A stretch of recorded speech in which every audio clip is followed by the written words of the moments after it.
I thought it went from summer directly to winter. I really didn't understand it at all. No. Can anybody tell me how we went from 78 to 38 in like one day? Well, Thursday, I was at the hotel and I saw where it said in Nebraska it was supposed to be between 75 and 77.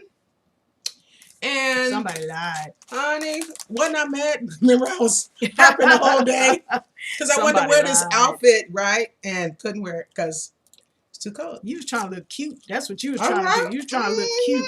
Mm-hmm. But you always look cute. You ain't got to try to look cute. Fabulous, You just look cute.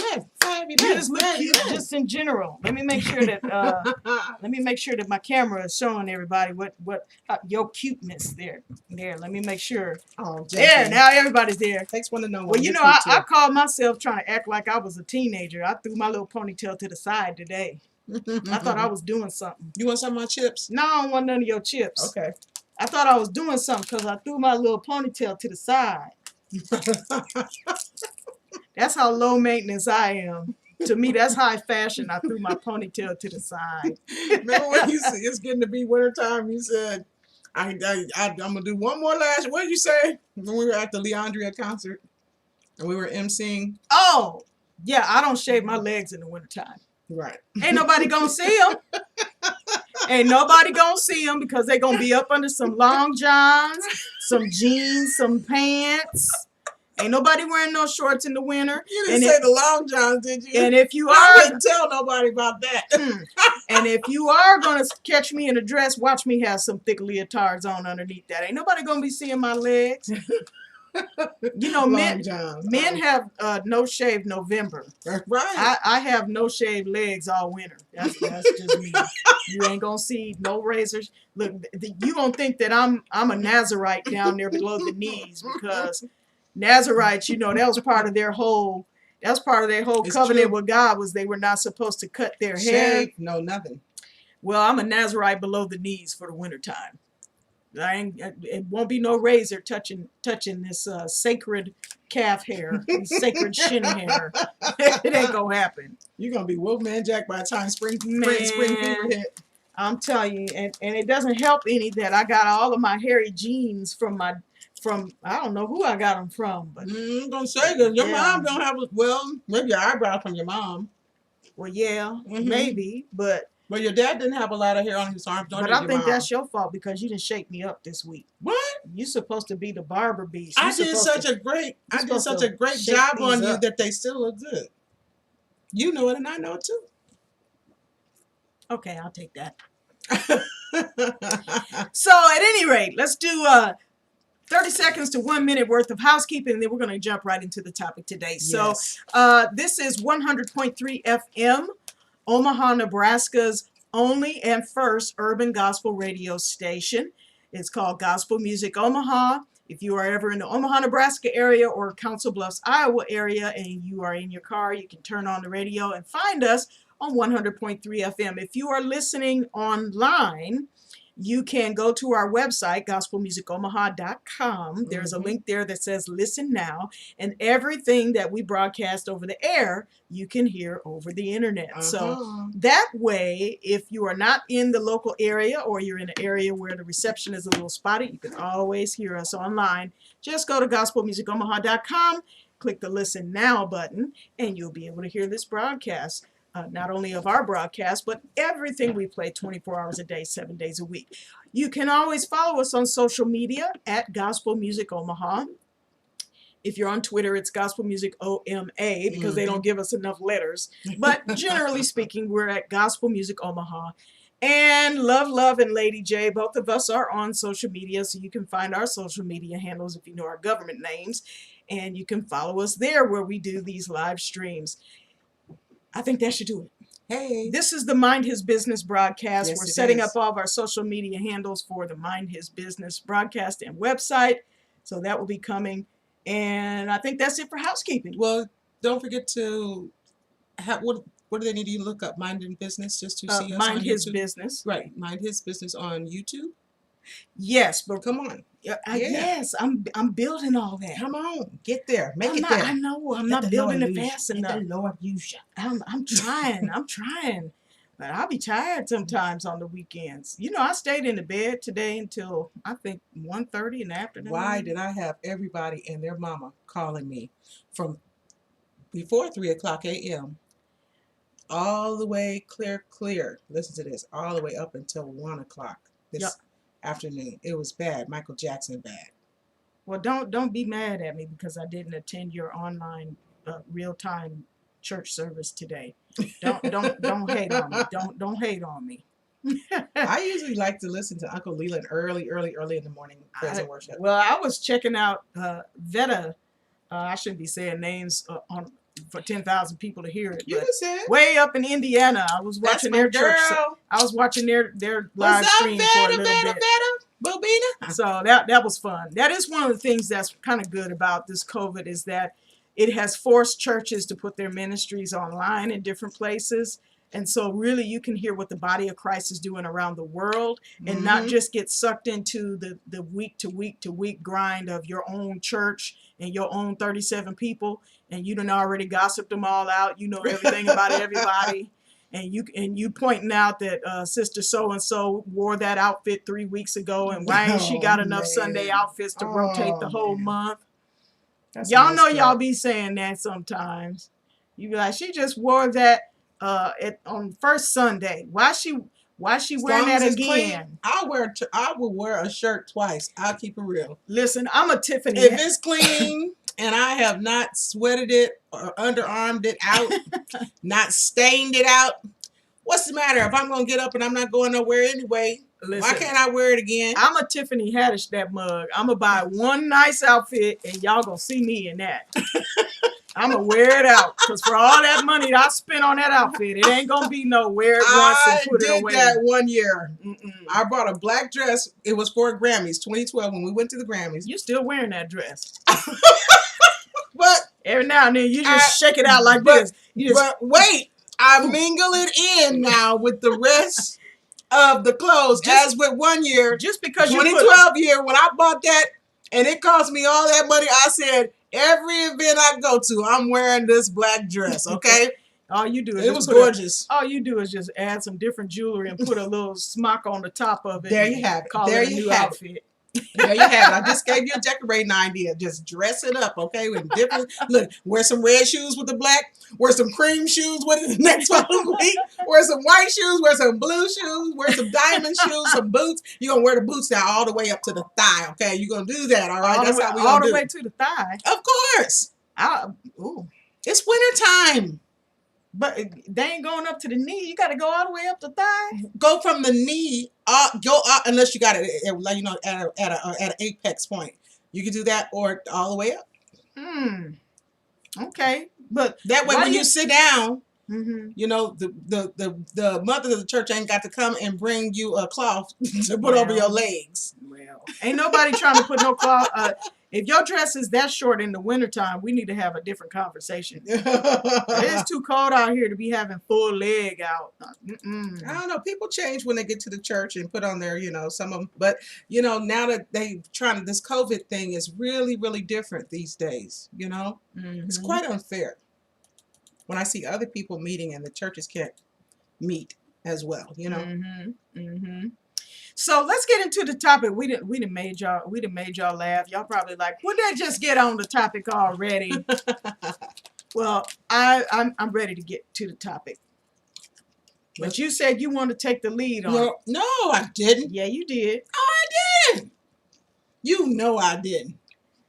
But I will roll with you. I will go ahead and roll with you though. You know, I will roll with you. You want me to do it? Yes. See, after the show, y'all watch this. After the show, she gonna be like, "Why you always over talking me?" Now y'all see, y'all my witness. My witness. Hey, I tried. So this week's topic is the sexualization of our children and how we as parents need to be the guardian and the leader in our homes. That's the subject. That's the subject. is the sexualization of our children, and why and how we as Christians especially should be the leaders in our home and the gatekeepers in our home, and be the person that raises the standards of what we will and will not allow for our children. Okay, so with that in mind, I saw, I surf on Facebook, and I see all kind of things on Facebook, and there were a couple of things that were really disturbing to me. One was a picture of a young girl. I would say she was between maybe 4 and 6 years old, and she was dressed up in a tight body-fitting prom dress looking dress. She had her hand on her imaginary hip, because she ain't hit puberty yet. She ain't got no hips yet. But she was in this very adult and provocative pose. And on the caption of the photo, the question was being asked, is this appropriate for this child to wear? And of course it's not appropriate for that child to wear. But there were a lot of different opinions being floated back and forth about it. But the general consensus was that it was inappropriate for this 5-year-old to wear this outfit and pose in this provocative way. We here recently on Netflix had a show that has caused such a controversy that literally people have been boycotting Netflix and canceling their prescriptions. The name of the show is called Cuties, and I'm not Cuties, and I'm not telling you that to encourage you to go and watch it. I'm telling you this to describe what the show was about. Now, I've not watched the show, so if my understanding of the synopsis is wrong, feel free to correct me in the comments. But essentially, it's about young girls learning how to twerk, and they have, which is bad enough, but then they showed some footage of this movie, and they showed these girls that were, I would say, between the ages of 6 and 12, and they literally, for those of you that have been in church all your life, twerking is where you are dancing in a very sexually suggestive way, and a lot of it involves concentrating the watcher's attention on your rear end as you're shaking it and doing tricks and doing all that sort of thing. So here you have these girls, they're prepubescent girls, and they're practicing this twerking so they can be a part of this twerking dance crew. But the cameraman he's focusing in and zooming in on the girls' body parts. Most of the shots were not centered on the girls' faces. It was centered on their bodies, and it was doing zoom in shots of their backsides. It was capturing all the motion in their young bodies. And quite naturally, there are a very large number of parents and concerned citizens that say, this is a line that is being crossed. This is just taking it too far. This is the over-sexualization of our children, and we should not support a company that does that, because quite frankly, it looks like child pornography. Come on. It looks like softcore child pornography. And I'll call a spade a spade. There was a court case that took place. It was an obscenity court case long ago, and it was trying to define what is defined as obscenity or pornography. Obscenity, and they were saying, what is the difference between art and pornography? And the judge basically said, you'll know it when you see it. Basically, he said, I know it when I see it. Let me see if I can pull up an old news article about the subject here. But basically, you know it when you see it.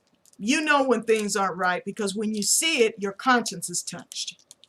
And if your conscience is not touched, you got bigger problems. So then you know. You're going to see a lot of things in life. Some things have artistic merit. Some things do not have artistic merit. They're just simply obscene or pornographic. Your conscience knows the difference. And this judge said the same thing. There was an obscenity case file that came up in, I'll let you grab that here real quick. There was a case in 1964. It was the the Jacob Ellis versus Ohio case. It was all the way to the Supreme Court. And in his concurring opinion, the Supreme Court Justice Potter Stewart delivered what has become the most well-known line related to the detection of hardcore pornography. He said, "I know it when I see it." You know it when you see it. We know it when we see it, because our consciences are touched that something is inappropriate. Even if your body gives an arousal response, your conscience, which is different than your body mechanics, lets you know when something is not right. So how does this go into the sexualization of our children before it's time, and why we need to raise a standard in our homes?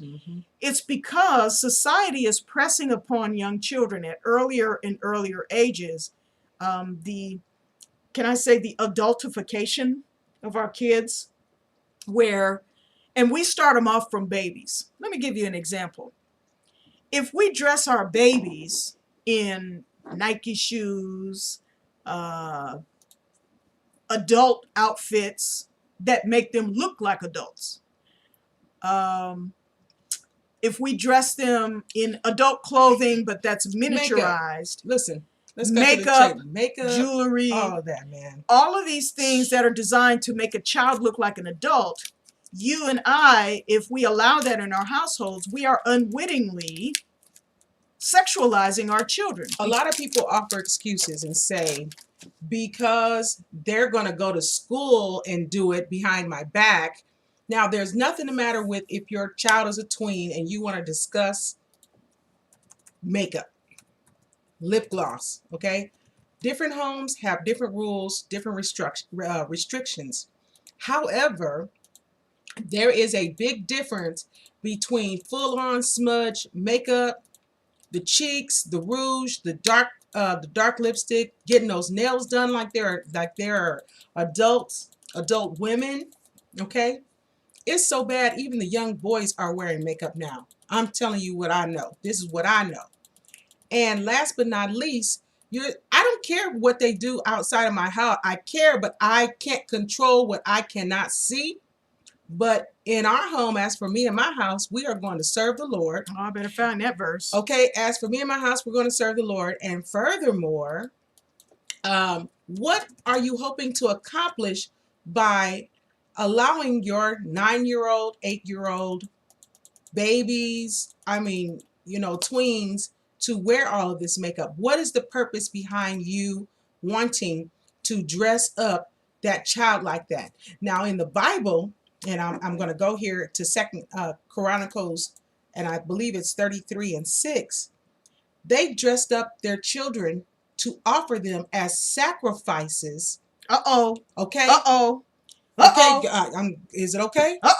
They dressed them up to offer them as a sacrifice to the gods. When you are dressing your children up, you are offering them to these people who want to devour them, who want to eat them up, who want to rape them, you're talking about God knows what.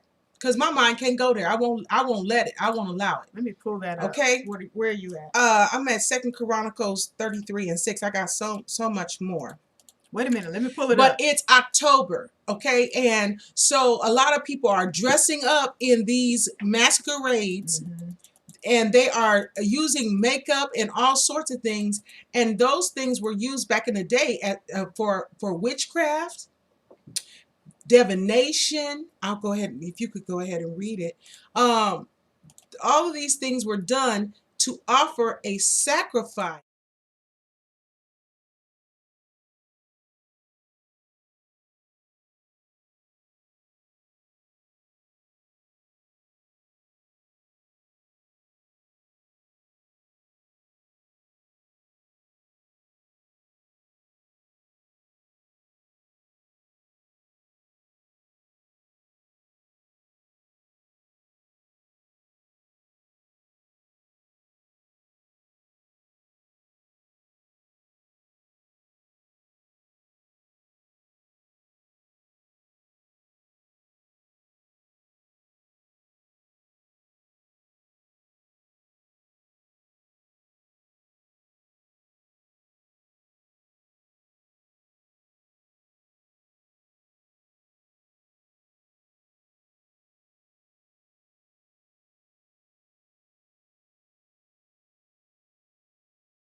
Turned out it was a little boy.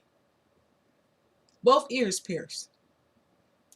When we do these things, why are we doing these things? For what are we mutilating our children and things of that nature? Why are we doing this? Why are we setting in them while they're young? We're establishing in them the kingdom of Satan rather than the kingdom of God. Mm-hmm. Why are we doing that? Well, the reason why how we're relating this to passing children through the fire is because when you encourage a child, when you adultify a child, what you are stealing from them is their innocence. Remember, Jesus said, if anyone that's going to come to me, you have to come to me as a child, meaning a child has a very simplistic trust of the adults in their life, especially their parents. They trust that whatever you say, they can trust and rely that you will protect them, that you're giving them good information, that you're leading and guiding them right, and that you're providing for them. And that is the way we need to come to Jesus, not with a whole bunch of preconceived notions and baggage and all that. We just simply need to trust him. How can a child learn to simply trust in the Lord when their innocence and their trust is being taken away from them because we're stealing it from them? It's like we're sacrificing the innocence of the child on the altar of secularism. When I was growing up, my mom refused to let me get my ears pierced until I was 12 years old. Mine was 15, 16. And the reason for that was because that very reason. She did not, in her mind, in her interpretation, earrings were something that adult women wore, not children. And she wanted to preserve my childhood and my innocence until it was appropriate to begin transitioning into adulthood. Part of our problem in our American society in particular is that we no longer have what's called a rite of passage. Come on. When children are watching horror movies at 3, 4, 5, 6 years old, when they're watching rated R movies at 10, when they're finding porn at 9, 10, 11, 12 years old, they're being attacked with the most adult of things. So like you say, they have nothing to look forward to. We say the drinking age is 21. I dare say that there are very few young people who want to drink alcohol who waited until they were 21 to do it. Same thing with smoking. We say that the age of smoking is 18. Most kids start smoking well before 18. I remember thinking about wanting to smoke a cigarette one time in my life, and only one. And I was waiting on the bus in junior high, and there was a cigarette butt on the ground that still had some cigarette in it. And I looked at it, and I thought to myself, if I pick that up and find me some matches, I could try to smoke it. That was my one and only time in life considering wanting to smoke. But note my age. I was in junior high school. So that would have been 7th, 8th, 9th grade. I would have been between the ages of 12 and 14. Well, speaking of 7th, 8th, and 9th grade, it appears too that they have put the 6th graders with the 7th and 8th graders, and they have taken the 9th graders and put them with the 10th, 11th, and 12th graders. It's like they want to expose them. This is all a part of that sexualization of children early, the adultization of children, which really is part of the pedophile agenda, if you must know. That's a real thing, by the way, and we can offer the websites. Those are real things. There is and we're not just blowing puffs of air up your caboose. These are real issues, real sites, and real things. And it's not an anomaly, by the way. So I think we should preserve and protect our children's innocence. And it starts with us. Are you listening to some of the most violent sexual R&B and rap music with your children? Weren't you getting something for me the other day? I was getting something in a store, and I went in the store, and it was talking about all these sexual things that this guy was going to do to this woman. And I said, I don't want to be sexed up just when I want to come in and buy some hair gel. That's not why I came in this store. But imagine if I had a daughter or son walking through that store with me, I would not want them to hear those things before it's time. Now, as adults, we all have needs. We have sexual interests. That's part of the circle of life. And so I'm not a prude. I'm not going to just wither away into a puddle of goo if I hear somebody say something sexual. But on the flip side of it, I don't want my 2-year-old, 3-year-old, 5-year-old, 10-year-old being exposed to those things to steal their innocence before it's time. Going back Same to your thing with the dances. It's the same thing with the dances. we're letting these These little are girls pole pelvic- dance and pelvic Yeah, thrust yeah. and shake their rumps and all that stuff. I think that that's a version of passing the children into a fire, because what makes a child a child? Come on. Their innocence, their age, their maturity level, all of these things make a child a child. So if we take those things from a child because we're rushing them into adult content too soon, then we are passing our child into the fire. We are sacrificing our children to the idol of this heathen world. To be devoured and destroyed. And they don't know what to do with all those feelings and imagination. And it doesn't matter that you talk to them sometimes. They still don't know what to do with all that. And it's just wrong. It's just wrong. When you're an adult and you have the ability to know the difference, okay? That's what wisdom is, the ability. You have the knowledge, and then you know the difference to be able to make the decision, okay? They don't have that ability. So them being exposed to that before they should be is just wrong.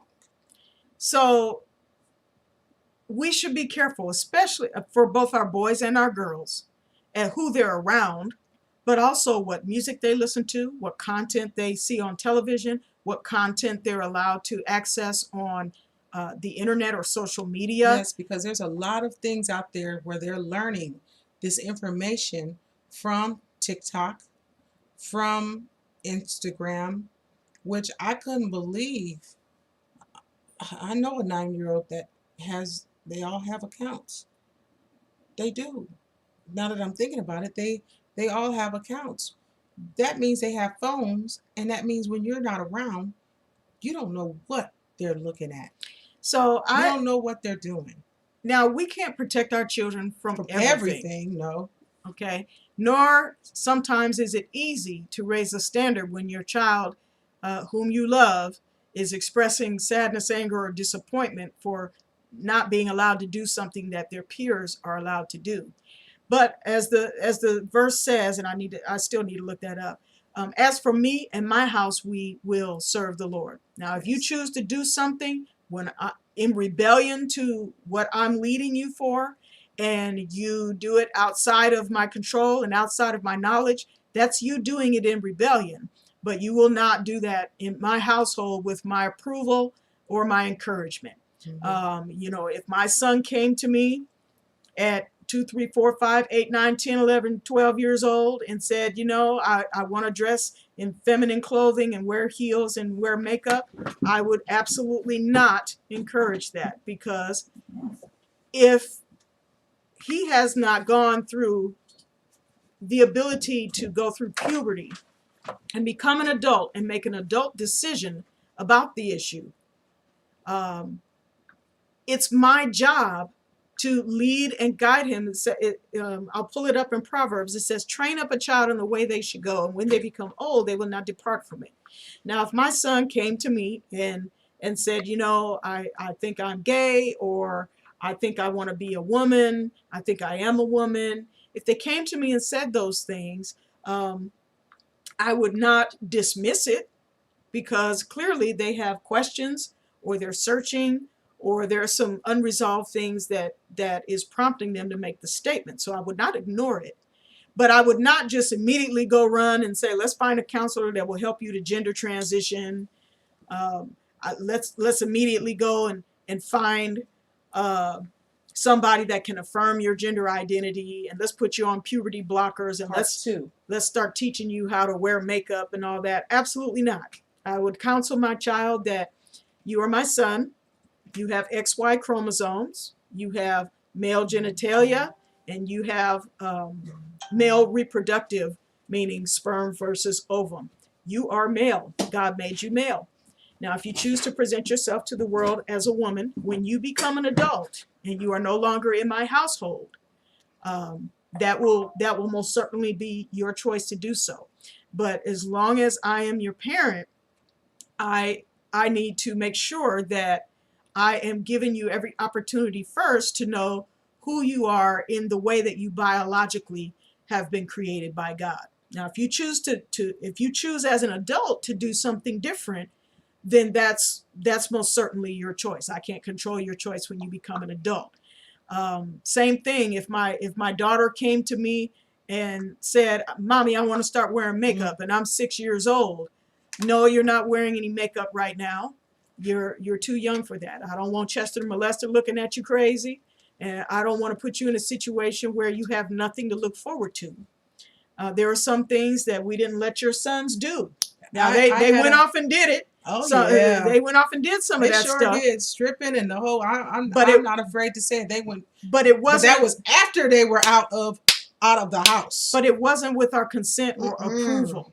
Now, some of you out there, I can already tell your hackles are raising up. You're feeling triggered right now. You're saying, how can you not affirm and support your child if they came to you and expressed that they wanted to be a different gender?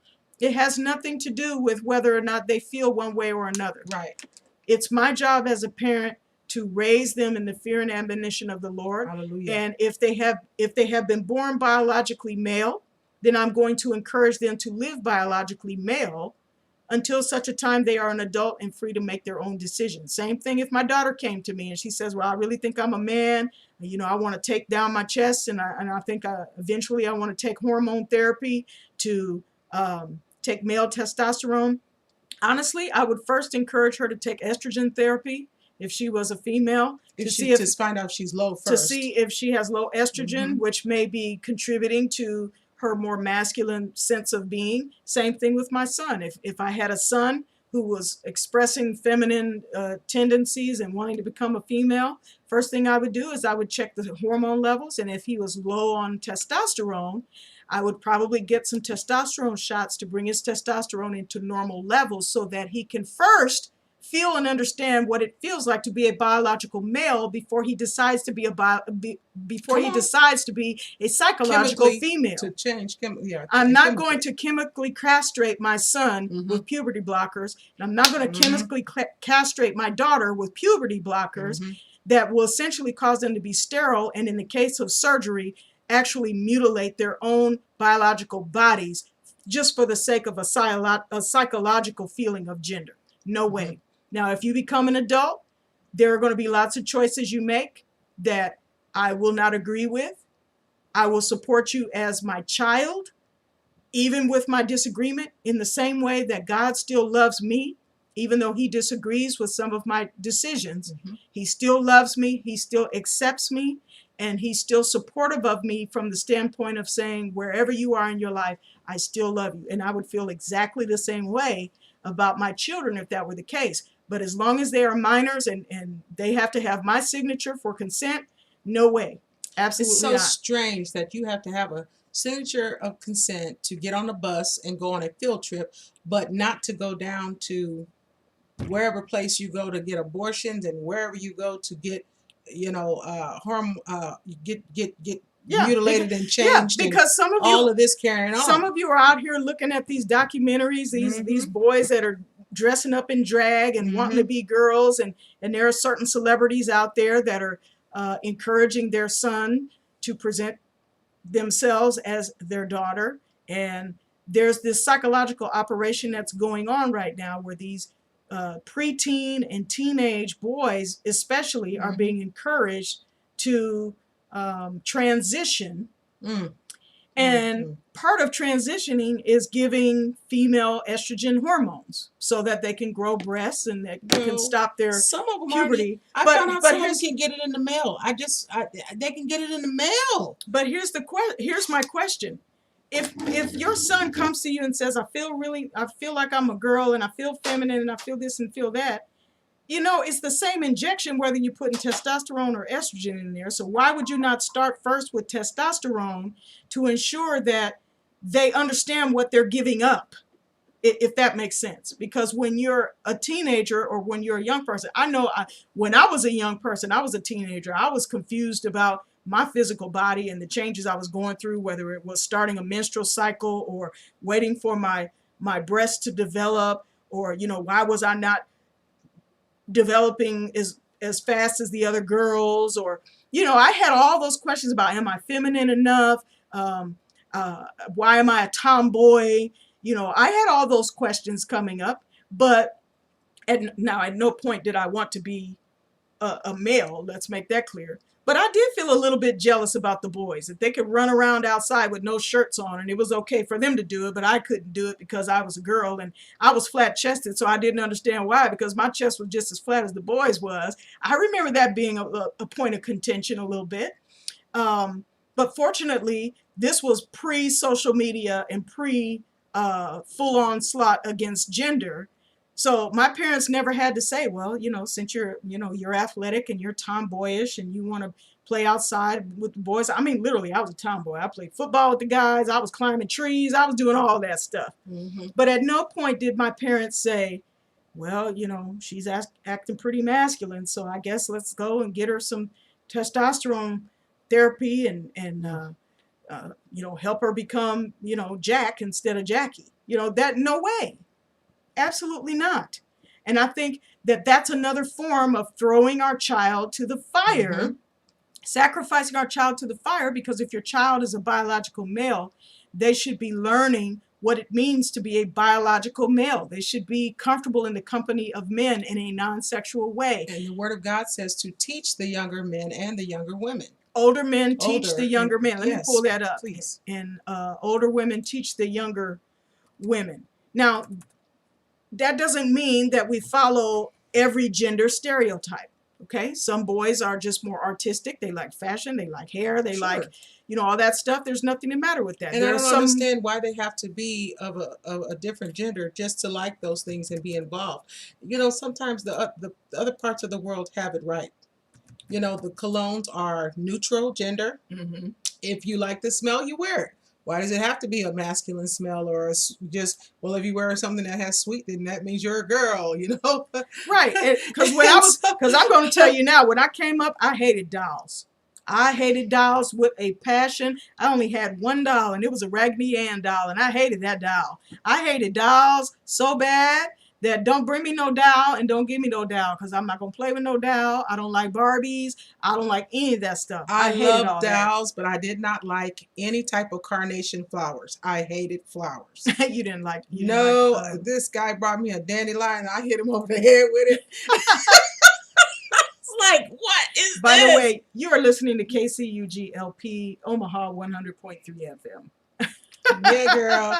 I sure did. I broke that dandelion over his head, and I did not like flowers. To be clear, what we're not talking about is forcing your child to conform to a stereotype. Mm-hmm. Okay? There's nothing the matter with a boy who wants to wear a pink shirt.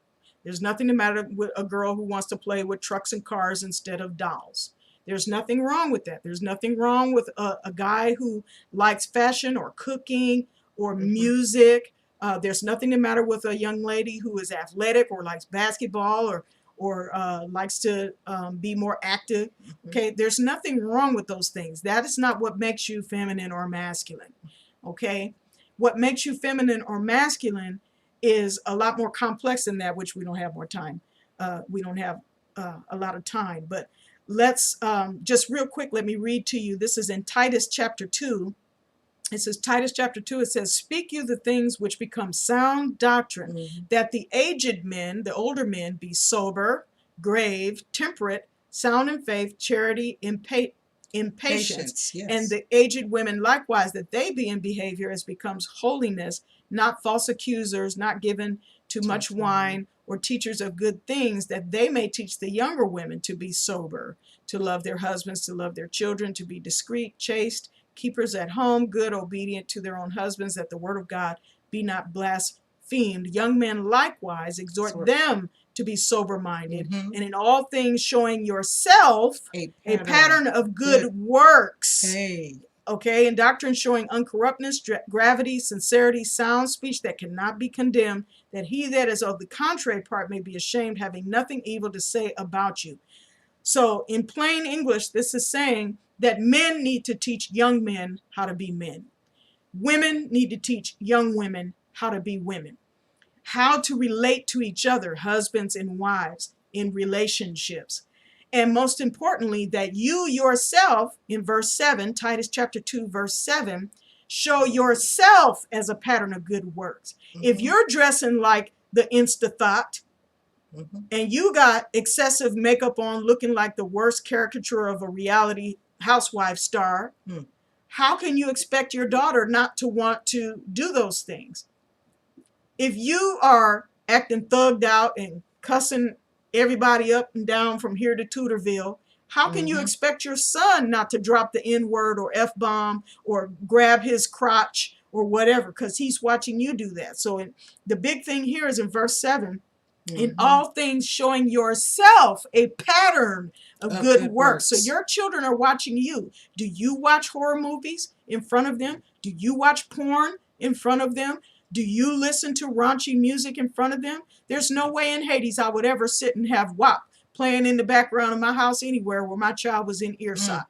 No way. If you like that music, you do it on your own time or you put on headphones, but you should not be intentionally exposing your child to those things, and you should be monitoring what they're watching. And God is watching, and he will judge. He will judge. And if you continue reading, because this whole thing is great. Be of sound speech, that cannot be condemned, that anyone that says something contrary against you should be ashamed because they don't have anything evil to say about you. What is that saying? It's saying that your conversation and the way you live should be above reproach. So even if someone tries to tarnish your reputation, they would be ashamed because they really can't say anything evil about you. But if you are living a life that looks godly to other people on church day, but yet is unrighteous throughout the week, which one of those things do you think your child is going to absorb the most? And I'm going to just leave that right there. So what we don't want to do, and then it says also, we want to exhort our servants to be obedient. This one right here. The whole thing. Exhort servants to be obedient unto their own masters and to please them well in all things, not answering again. Now watch this. Some of y'all say, see, the Bible endorses slavery. No, it doesn't. This word servant will be doulos, whether it's involuntary or voluntary. So it's talking about, it says frequently, therefore, in a qualified sense of subjection, or bondman or servant. The word bondman or bondsman is a person who, let's say they don't wish to be loose. They were an indentured servant or an employee, and once their contract was ended, they voluntarily decided to remain working for that employer. That's a bond servant. We are bond servants of Christ because we voluntarily choose to submit to him. We don't want to be relieved from him. So this is basically talking about employers and employees. It's saying exhort your servants or employees to be obedient unto their own masters or managers and to please them well in all things, not answering again and not purloining, but showing all good fidelity, which is faithfulness. Yes, because a lot of our man-childs have a problem with fidelity and being faithful because they don't see their fathers being faithful. They see their fathers stepping out on their mothers, or they see their fathers talking any old kind of way to their mothers, so they talk any old kind of ways to their mothers, you know? And that's not what God does not agree with any of that sort of thing. So there's so much more we could talk about. I was going to read for you the actual sacrifice to Baal or to Molech. There's a couple of gods, and they all kind of accept the same thing. But there are two things going on in America, and there is a specific assault that is happening right now, where there is an agenda that is happening to sexualize our children. And I'm not just talking about sex trafficking, human trafficking. But I'm talking about things like what we've been talking about today, growing up kids that are allowing them to do adult things before they're mature enough to be able to do those things, dressing them in adult clothing.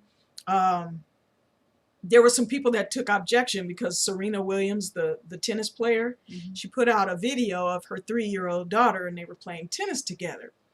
And Serena Williams, if you've ever watched her play, she wears these tight form-fitting bodysuits. And I mean, you can see every muscle. Yeah, you can see it all. Well, her daughter was wearing an identical bodysuit at 3 years old. And there were some people that were calling that out. And they were saying, you know, some people were like, oh, that's so cute. They're wearing matching outfits and she's teaching her daughter how to play tennis. And, you know, it was just cute. But then there were other people that were saying, why would you have your 3-year-old in a skin tight bodysuit at 3 years old? Because there could be a lot of pedophiles out there that want to see all that form fitting on that child. Mm-hmm. And I don't think, honestly, between you and me and this microphone, I don't think Serena was thinking that at all. I just think she was thinking, oh, we're cute and we're matching. I honestly believe the best. I believe that she had no thought about that whatsoever. However, I had to concede the point that not everybody that sees a child in form-fitting clothes is going to think pure thoughts. That's a shame. That is a doggone shame.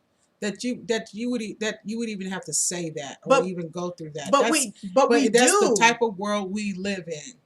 We have heard people like, what's the guy's name, Corey Feldman, yep. who has blown the lid off of the Hollywood pedophile, how they just pass around child actors and make them do these god awful terrible things.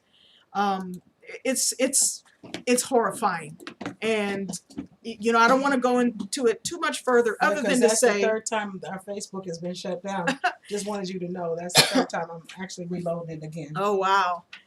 But just know that we don't want to unwittingly participate in an agenda that is trying to sexualize our children. And you should raise up a standard. If you hear your child listening to songs that you do not approve of, you have every right to say, turn that off, or I'm taking your phone. Yep.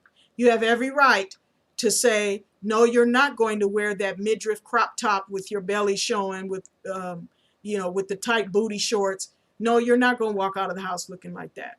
Nope. Now, if they put on the clothes that you asked them to and they figure out a way to change into something else after they leave the house, that's them doing it, but it's in rebellion and not with your consent and not with your support. You are the leader of your home, not the child. You make the decisions. You are legally and morally responsible for how you raise your children. And so that's important. So while she's getting Facebook set up, I want to do a reading of an article. And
Number two, it depends on how a lot of kids are heavily influenced and highly uh, prone to suggestions and things of that nature. I'd have to pray on it first. You have to pray on your child, because even though you treat each of your children fairly, you don't treat them equally. Or you don't treat You them the just, same. well, you don't, because there's different ways to handle different personalities and things of that nature. I try to be fair. I did my very best to be fair with both of my children at all costs, but the way I dealt with them was differently. You know, their personalities were different. So number one, you have to pray. Pray, ask God and ask the Holy Spirit to help you, and then actually plan out something I used to go on a little mother and son date, so that they would know, just how to deal with certain things and issues.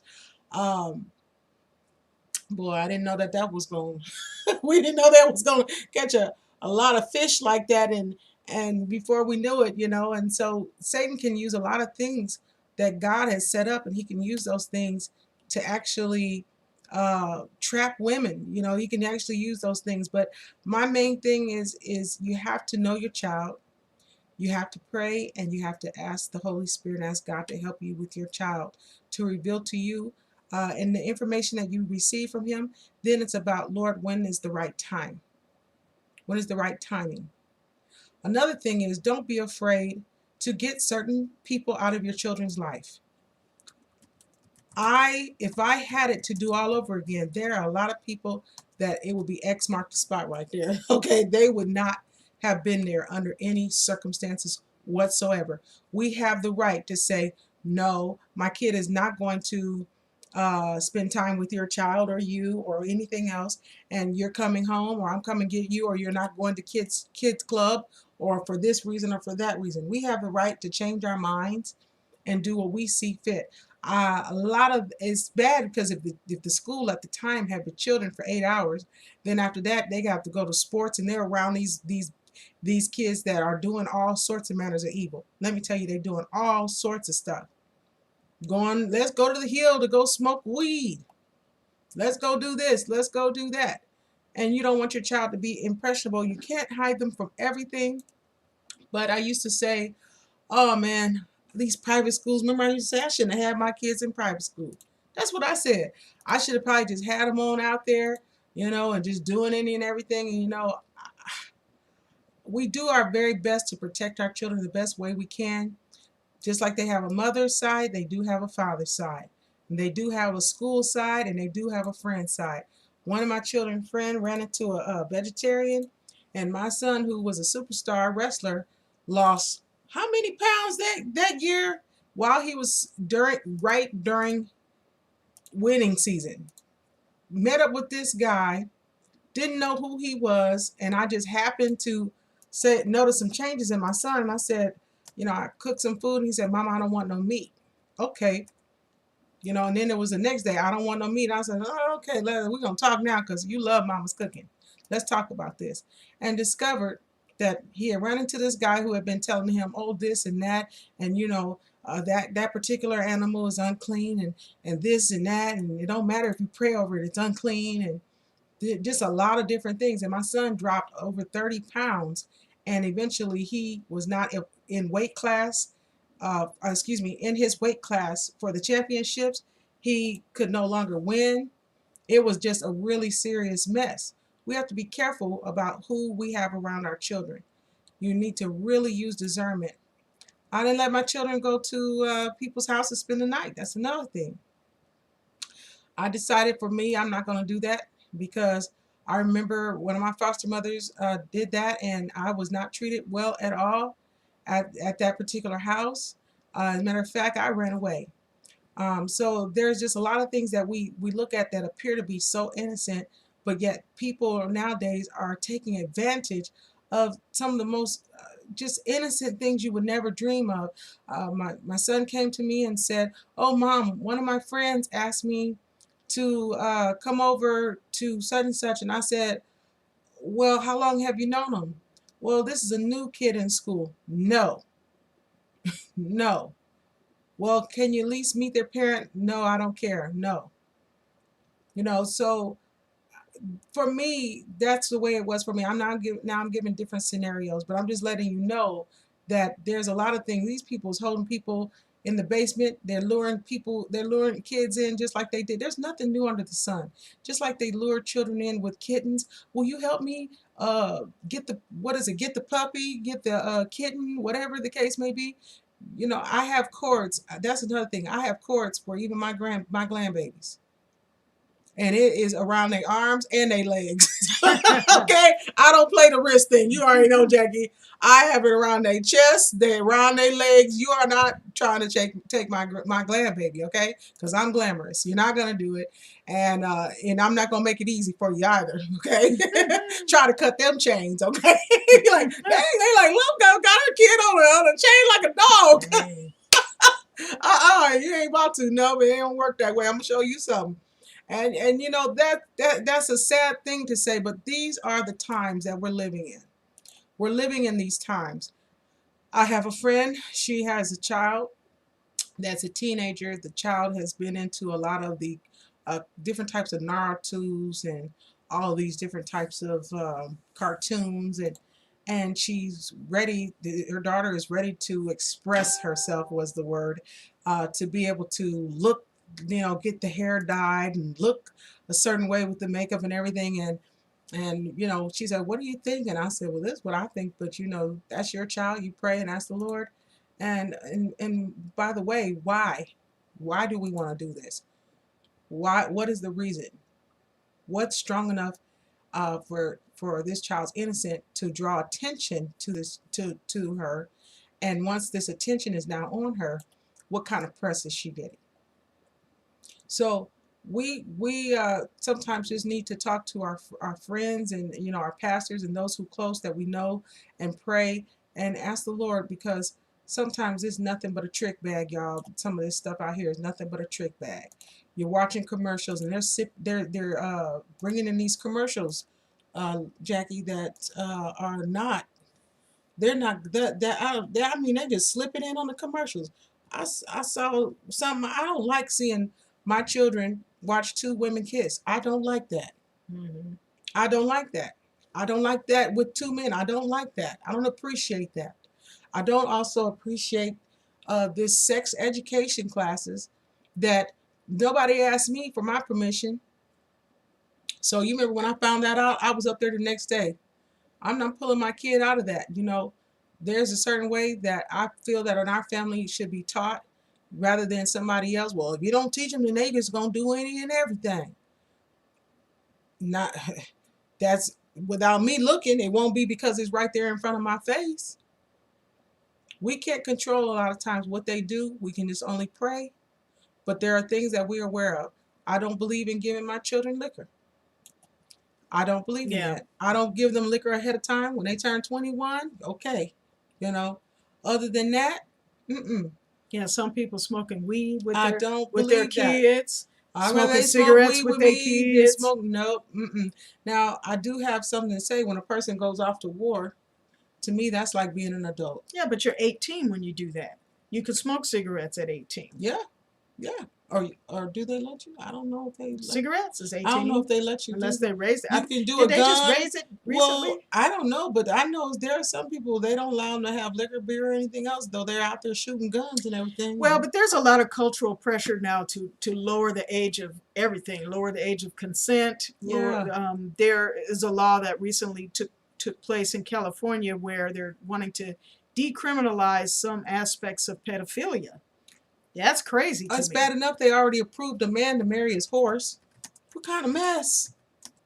Well, this stuff is mentally, to me, should be in the mentally insane books, okay?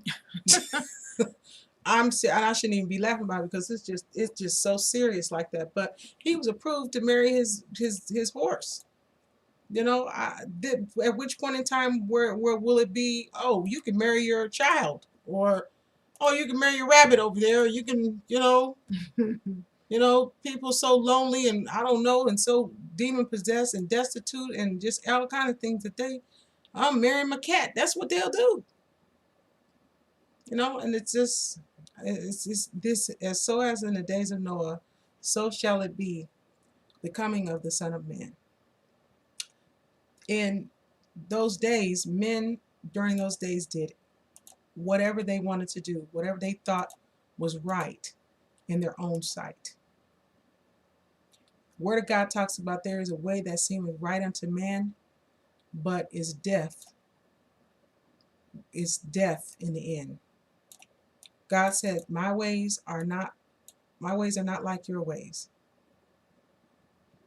My thoughts are not like your thoughts. That's what he's trying to tell us. There's things that we should be doing according to his way. And though it's popular, I'd rather be right in the Lord than to be popular in other people's sight, because I will have to take account for what I do in this body, around my children, with my children. I'll take into account, the things that I haven't done, not just the things you do, but the things that you don't do.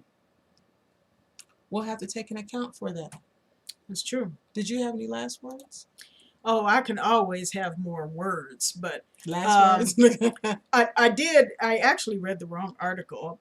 There was more information about how the sacrifice of children in the fire You can give them a link. Occurs. So I'll just put it up for those of you that are watching on social media, and you can just kind of peruse it at your leisure. Just pause.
That would be a good enough place. As Christians, we should be aware of this season.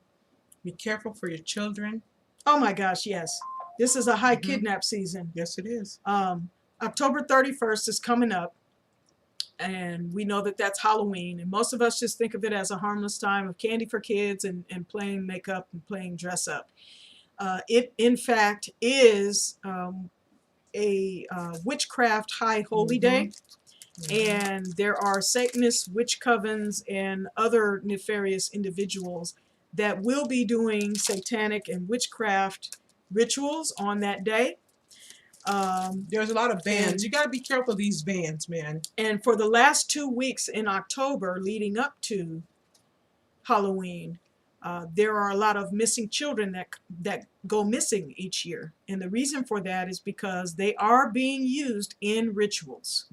They are being used in Halloween, satanic, witchcraft, or other types of rituals. So it's not just gang stalking. It's more than that. You have to open up your eyes, wake up, and don't be just seeing flowers everywhere. So be more vigilant. Be more vigilant than you normally would be over these last 2 weeks.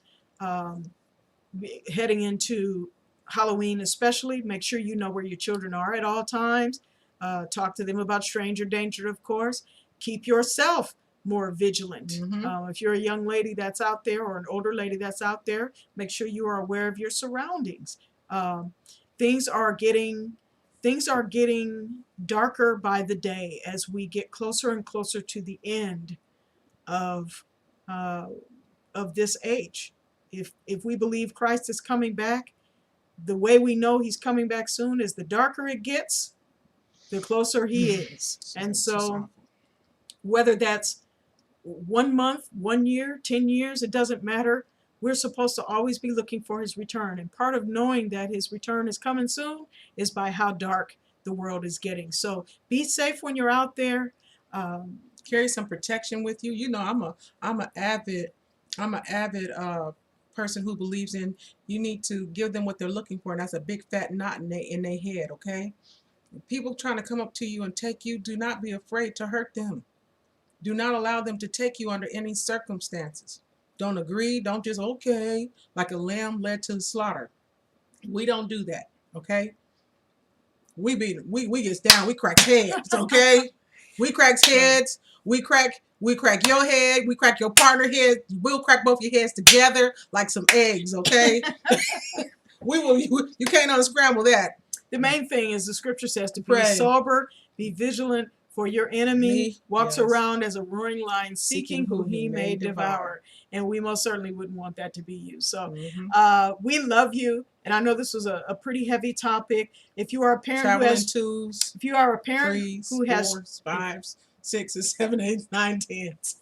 Go ahead. Come on, finish it. Finish it. That's what I said. Travel in groups. So travel in groups, honey. If you are somebody act up, y'all can have a turn, okay? If you are the parent of a young person, I want you to be encouraged. It is not easy to raise young people in today's environment. It is even more difficult as they become teenagers, and you know they don't have that adoring twinkle in their eye like they did when they were little and cute.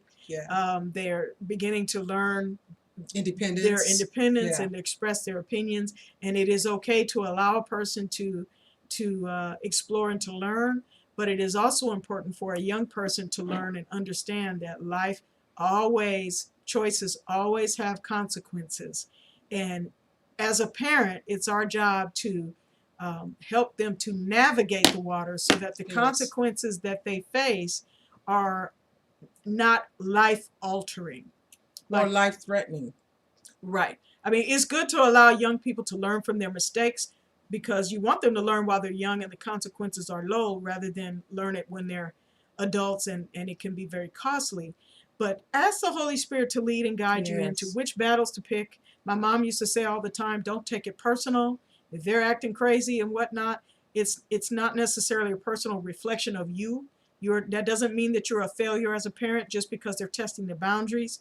You all have heard me say it before. It's like the roller coaster ride. When you first get on a roller coaster, what do? You check that seatbelt thing, don't you? You make sure that thing is tight. I don't test the spirit like that. I don't test the Lord like that. But when you get up, when you get on the roller coaster, The reason why you can enjoy the roller coaster is because the seatbelt is there. You as the parent, you are like the seatbelt for your young person. Right. Their life is exciting. It's adventuresome. It can be scary. It can be confusing. It can be all those It can things. be up. It can be down. But you as the seatbelt is what allows them to know that, okay, this roller coaster is not going to go off the track. My mama got me, right? My daddy got me.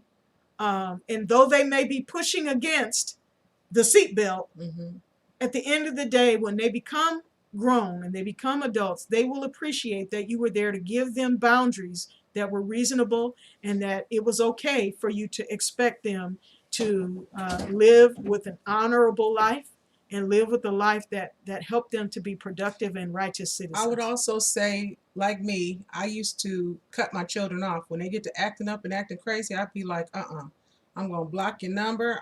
Don't want to see you, because at the time I felt they should be doing what I thought was the right thing for them to do. And as grown, as adults we are there for them to ask information. We're not there to run, rule, rest, and abide, even though we'd like to. The next thing is keep the lines of communication, some sort of line of communication open to let them know that you love them. I might not agree with the activity that you're doing in your life right now or that you want to do, but I'm here for you. So when you cut them off, you can cut them off from certain things, like I'm not taking you over there to that bar. I'm not taking you over to that girl's house. I'm not doing this. But you say, but I am concerned about you. I do love you. I'm checking in on you to say hi or to just let you know I love you. And eventually, they will come around and they will say, and you'll see. It just sometimes they need time. I don't know who that's for, but the Lord told me to tell you, you can cut certain things, but just let them know that you love them and that we're here if you should need us, for a greater extent. But I'm not here to cater to your narcissism, your narcissistic ways.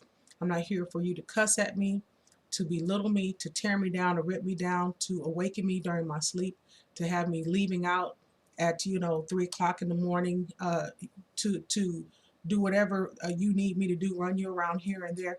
It's okay to give them room to feel the pressure of what it means to grow up and not to be narcissistic and use you. And that's very, very important that you understand the difference. Because I used to remember everything. Am I telling the truth here? Everything that my kids were trying to call me about or wanted. Okay. How high? What time? Where are you gonna? When that day came and God set me free from that, He set me free from it. You're grown now. You're a grown man. Handle your man things. Do what you're supposed to do. I'm not here for that reason. Do what you do, and I'll pray for you and I'm here for you, but I don't have to agree. I don't have to agree with those things that you're doing and support you in that particular way. So we hope this has been enlightening, encouraging. Let's do what we can not to physically sacrifice our children. Yep. To not sexualize our children, not to adultify our children before it's time. Let's give our children as much chance as possible to enjoy their innocence, their childhood, for and absolutely as long as they have to something. Mm-hmm. Yes, say it again. Yeah, and give them something to look forward to. That we can provide them a childhood that is safe, well cared for, and well loved. Yes. That doesn't have anything to do with how much money you have. Nope. It doesn't have anything to do with how many material things you can provide to your child. Every child wants to know that they are heard, that they are understood, that they are appreciated, that they are respected, and that they are loved. Yes. And if you give those things to your children, I don't care how broke you are, give them your presence, your time, your attention, because those are the gifts that are the most important to a young person. Your presence as in yourself, not presence as in gifts. Yes, your presence, presence, your presence. Some of you feel like you're a bad parent because you can't buy the same things for your child that other people can. That is that has very little to do with your ability to love them, to show love to them by showing up, by being there, by being a good example, and allowing them the space to be who they are, but give them enough guidance and boundaries to help them to become who they can be. And if you need help, don't be afraid to say that you need help. You can reach out to organizations for that type of help, to help you to at least understand and come to a middle ground about some things. Listen, I'm in my 50s, okay? And I'm even thinking about getting some counseling just so I can relate to my older children and make sure that things are healthy. If I can do it, you can too. Okay? All right. Well, I think that's a great place to put a period on this topic. Mm-hmm. And we love you this week. We love Yes, you we do. every week. We love you every day. But in particular, we hope that your week is safe, it's warm, it's blessed, and that God shows himself mighty in your life this week, that no matter what you're going through, you can always call on him. He will always hear you. And if you trust him, he will lead you exactly in the way that you should go for every decision that you need to make. And God is a rewarder of them that diligently seek him. You seek him, he's going to bless you. We bless you today and every day. Amen. Have a great week, and See we'll ya. talk to you next time. Ciao. Bye, everybody.